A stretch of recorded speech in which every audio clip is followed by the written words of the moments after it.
Hi friends, it's Belinda here from BMakingJoy. Welcome to episode 49 of What Brings Me Joy, a mostly knitting podcast, vlog, from my home here in Calgary, Alberta, Canada.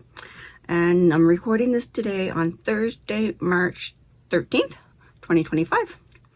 And this is where I share my knitting progress with you, so you can help hold me accountable for the things that I cast on. We're keeping my WIP count under control here.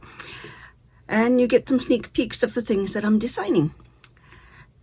So in this episode, I have one finished object and 3 works in progress that I will share. That's not all my works in progress, of course, but we will update my WIP count. And in acquisitions, I have the color of the month for February from Ancient Arts Yarns, because I was gone the whole month of February, so it's waiting for us. And the color of the month for March is here. So let's get started with some life news, a life update.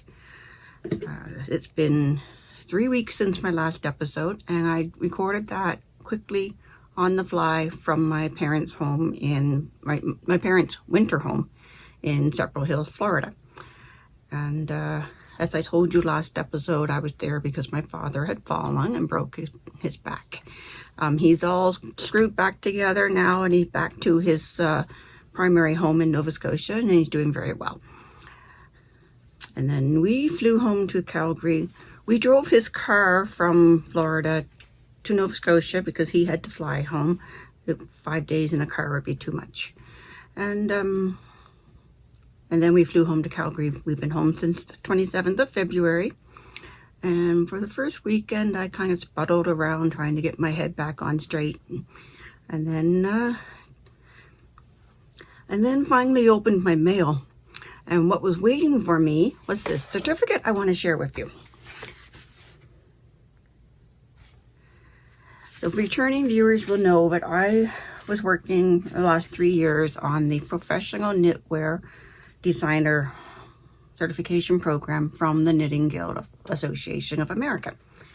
In January, I had passed the final module, and the certificate was waiting for me when I got home. I bought the frame at the dollar store, and I picked up a few other little things at the dollar store that I'll show you later. And yeah, so seeing this when I got home was motivating me to get back on track with my designs. So I published the design that I had been working on in January that the test knitters had finished. It is the Fun in the Snow circular throw, which is currently on my dining room table, covered under a clear plastic tablecloth. I'm going to put pictures in here for you.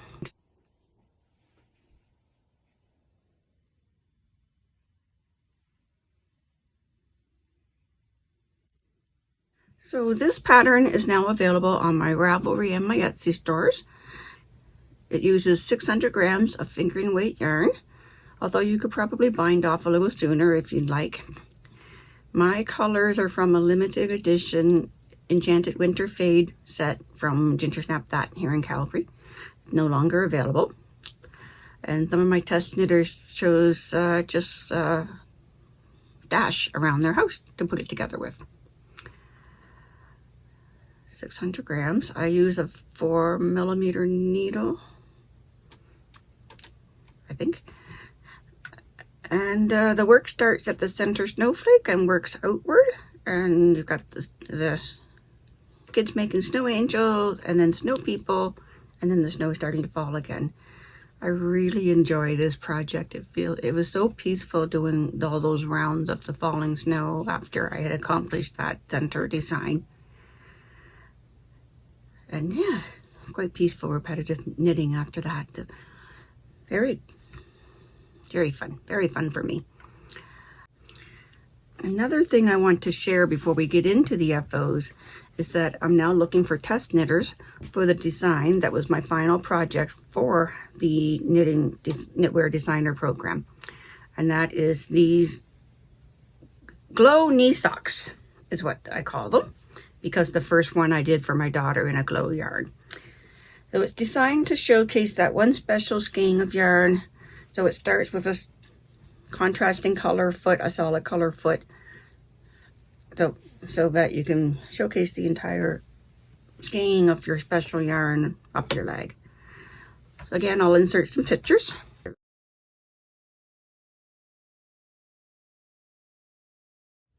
I've written the pattern for adult foot sizes, small, medium, and large, and I've included instructions for increasing if you have a more muscular calf.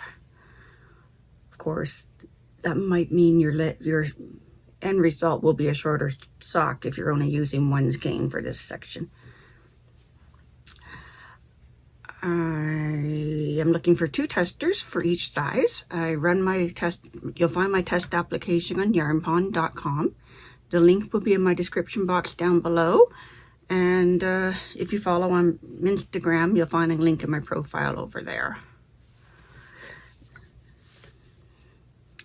I think that's all I have to say about these.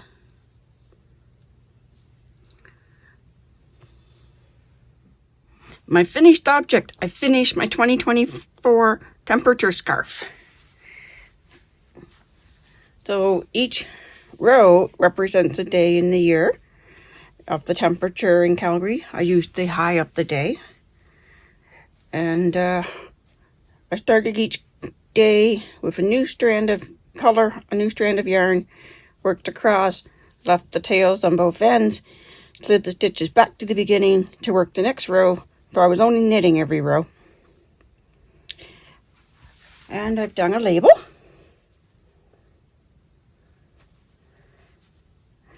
And I've done little crochet rows across in the gray to divide each month. And it starts and ends with a border of gray. And this was almost finished before I went away. So I finished it. Happy to have finished it.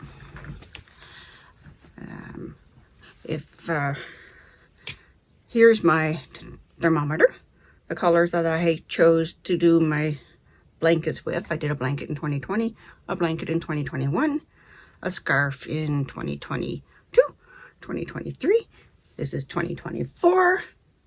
2025, maybe it didn't come in with me, is already started, in that I just did the border part so far.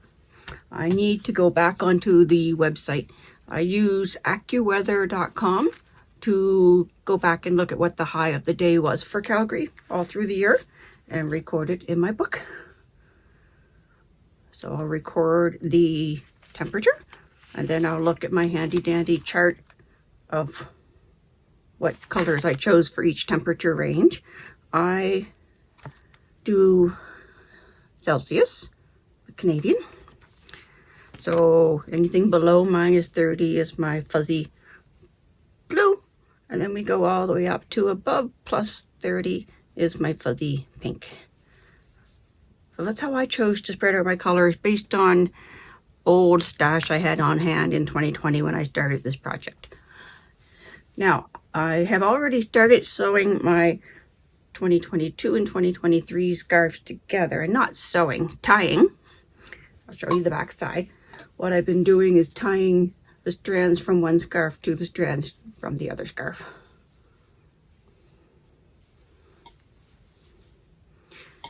So after a decade maybe, this will become a blanket. But in the meanwhile, I can wear a scarf each year. Yeah. So obviously I'm behind. I'm always behind, but I do eventually catch up. It only takes me a few minutes to do each color each day. But why I can't just sit down and do it each day, I don't know. But I do eventually always catch up.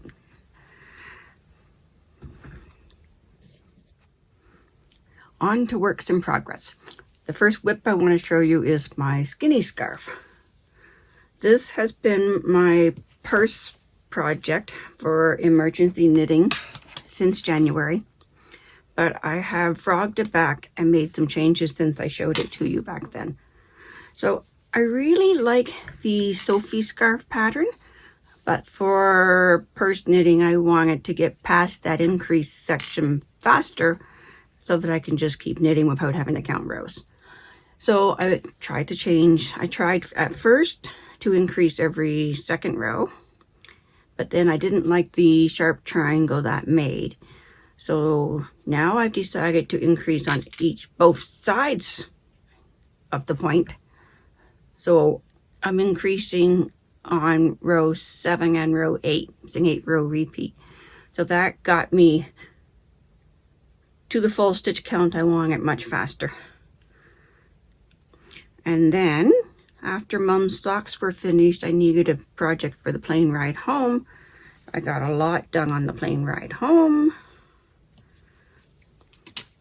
And then last night there was a Calgary Flames game, and I got this much done at the arena last night. Now I'm debating on how long do I actually want this project to be. I have a full skein of yarn. I actually started with a partial skein, a ball of leftovers, and then started into the full skein. This is leftover yarn from when I did the Ilana Seafoam crop top. When I designed that, I made one for myself in this color. So yeah, there's another hockey game I'm going to tomorrow night. I might just, after however far I get at the hockey game, and then after that do my decreases. I think that's what I'll do.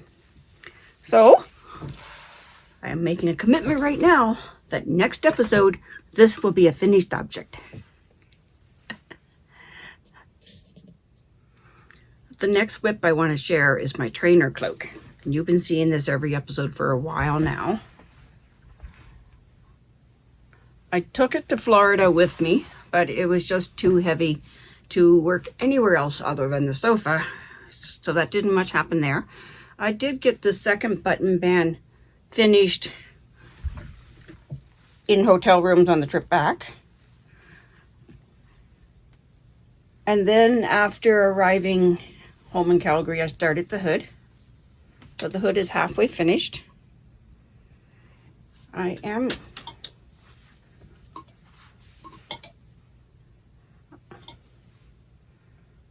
starting to wonder if I can see the line where I changed to the new skein in the hood, and whether I should frog back and just do the hood in one skein. They are from the same dye lot, but with hand-dyed yarn. It's not showing up so much on the camera, but maybe it's all right. Yeah, I'm not seeing it at all now.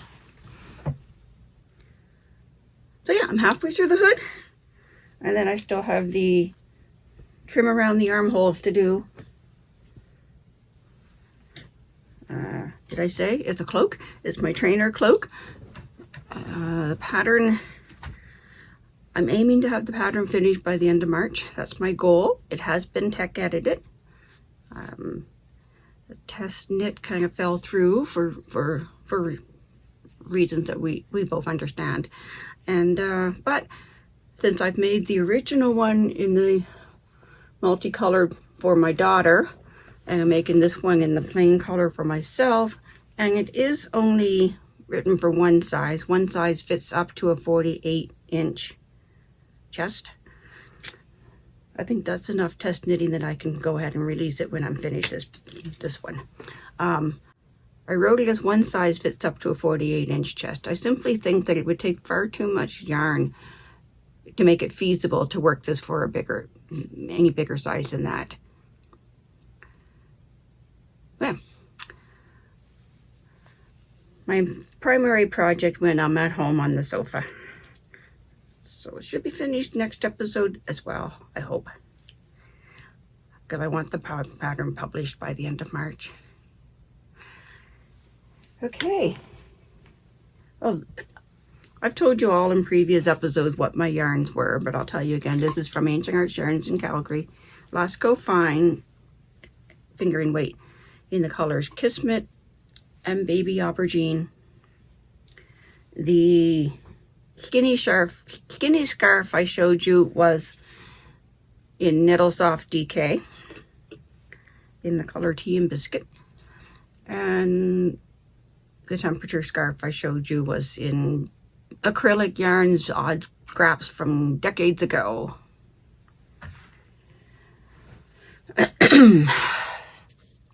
And the third WIP I want to show you is done in a hand-dyed merino nylon stellina blend. The stellina is the metallic in it. Hand-dyed by Poppy Yarn and Fibers, which I think is here in Calgary. At any rate, they're somewhere in Alberta. And this WIP is the only other project I've been working on since the last episode. It came with me to Florida. It's my lightning bugs wrap pattern that I wrote in 2021 for worsted weight yarn. I'm re-yarning it now in the fingering weight yarn. Still using the same needle size, the same gauge. Just turning out to be a much looser, more drapey fabric.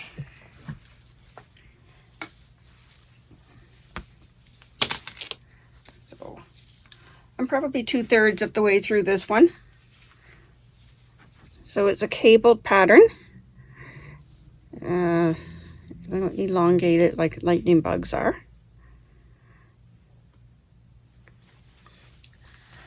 Yeah, this came to Florida with me. Most of its work was done on the drive back from Florida to Nova Scotia.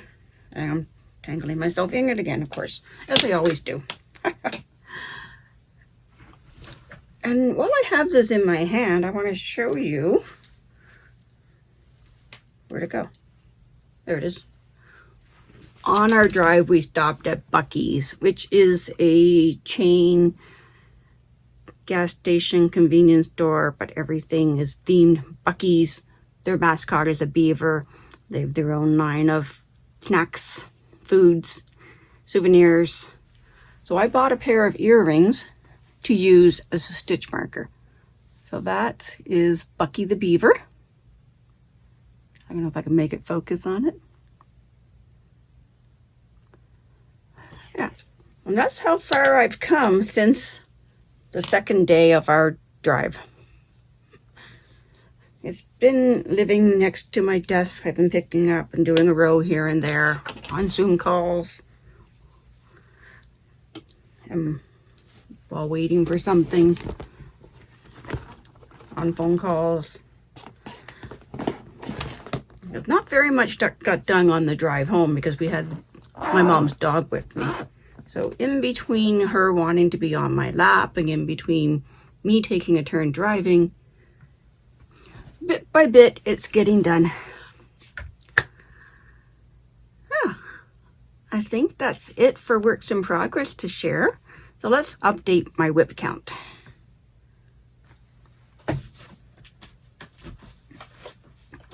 Grab my notebook here.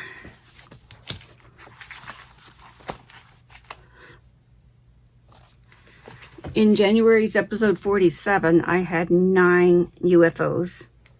I've since started and finished Socks for Mom, which I showed you in February. I have finished my temperature scarf and started another one. So I still have a WIP count of 9. Well, 10 if you're counting my sewing project, the quilt that I haven't touched since the summer. But anyway, 9 knitting WIPs. Okay, acquisitions. So I told you I went to the dollar store for that picture frame. I have an addiction. I can't go to a dollar store without going up and down every aisle and looking at everything. Dollar store is a misnomer because things are more than $1 now. Here in Canada, the chain I went to, the Dollar Tree, everything is now $1.75 unless otherwise marked. So they'd be marked higher most of the time. I don't think anything's less than $1.75. But these were $1.75. Wooden knitting needles. The brand is called Crafter Square. I believe they're made in China, as most dollar store items are. But with my traveling and with more and more Asians taking a look at my knitting needles, I think someday I'm going to lose my knitting needles. I'm going to start taking wooden needles when I travel. And I have some nicer ones. I have Clover Takumi Pros, which are really nice. But I wanted to have a couple of extras just because they're $1.75. I can throw them in my luggage, especially when we're going to Europe. So I bought a 3mm, a 4mm, and a 5mm, which I've already opened to look at. So it's a pretty thick, rubbery cable. But the joints feel pretty good. The needles are a little flexy, but not too bendy. I think they're all right for $1.75.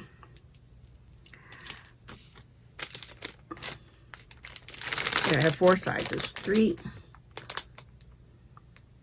Oh, and then a longer 5mm, I guess. And these things, I'm not quite sure what you would call them. This calls them finger guides. So for putting your color work on to keep the yarn separated from getting tangled. And I've already taken one out of the package. So 4 of them for $1.75. So let's look at that. It's, of course, cheap plastic. It's got a slit in the ring so it can fit almost any size. So it goes on the tip of your finger. Then you open that up and feed the yarns through. I don't do much color work, and I usually do my color work just 2 at a time, 2 colors a row with 1 color in each hand. But I might give this a try. I'm not much of a continental knitter. I'm not sure how it would work with this hand. Or maybe it needs to go on a different finger. Anyway, next time I do color work, I will play around with it. Or my daughter might play around with it, and she does color work in her crochet. And I picked up a string of lights. They're bees. I don't know if you can tell that. Let's open it.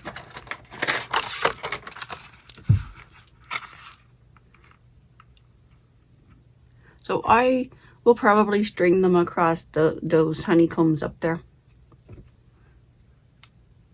$1.75. Couldn't resist. Now, the color of the month yarns. Let's start with February. I'm going to pause while I open the packaging. We don't need any more crinkling. And I'm going to read the blurb from February's email explaining the inspiration for this color. I'm really loving the February color of the month. It's called Shoreline.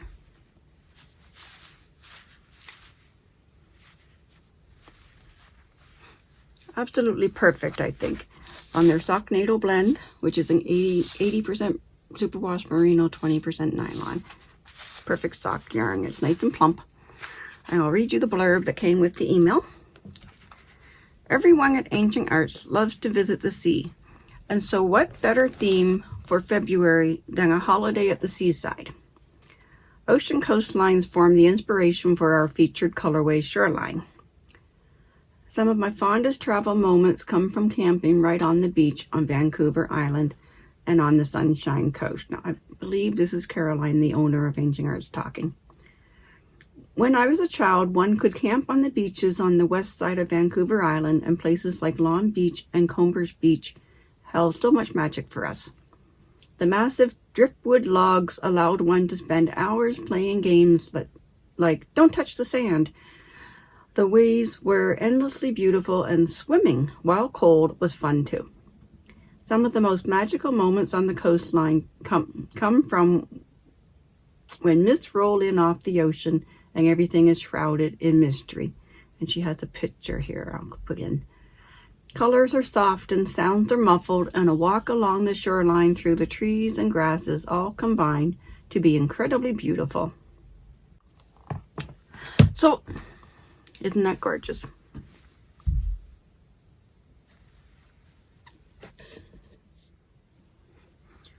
And now March. Our color for March draws on the idea of a good party with a little bit of mystery to it.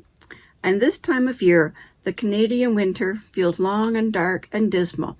So the idea of a fancy dress party is just right for adding a pop of color to the season. A masquerade is defined as a social gathering of persons wearing masks and often fantastic costumes. And of course, they are often associated with vivid colors and decor. They have an air of excitement, including the party itself, but also there is that thrill associated with not knowing exactly who the person is who is next to you. The masquerade as an event has a long history. There is evidence of masks linked to the rituals going all the way back to the Neolithic area. They can be associated with a ceremony or masked rite, festival, procession, or dance, and can be a cultural or religious event involving the wearing of masks.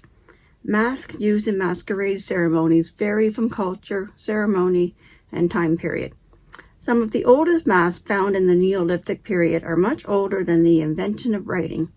We see evidence of such ceremonies in the form of pictographs, which can be traced to at least 25,000 years old, which show humans wearing masks of animals. Masks could be durable and passed from generation to generation, or could be made of biodegradable material and thus unable to stand the test of time. While we have masqueraded for many generations, this tradition is still seen today in nearly every culture. And reminds me of Mardi Gras. All the different colors of beads and costumes and masquerade masks. That's fun. That is fun. Well, that is all I have to share today. So until next time, thanks for watching. Please tell me in the comments below what is bringing you joy this week. And if you would like to help me out, you can boop the like button and share this with your friends. And happy knitting, happy crocheting, happy beading, happy embroidery, happy whatever it is that you like to do. Go make some joy.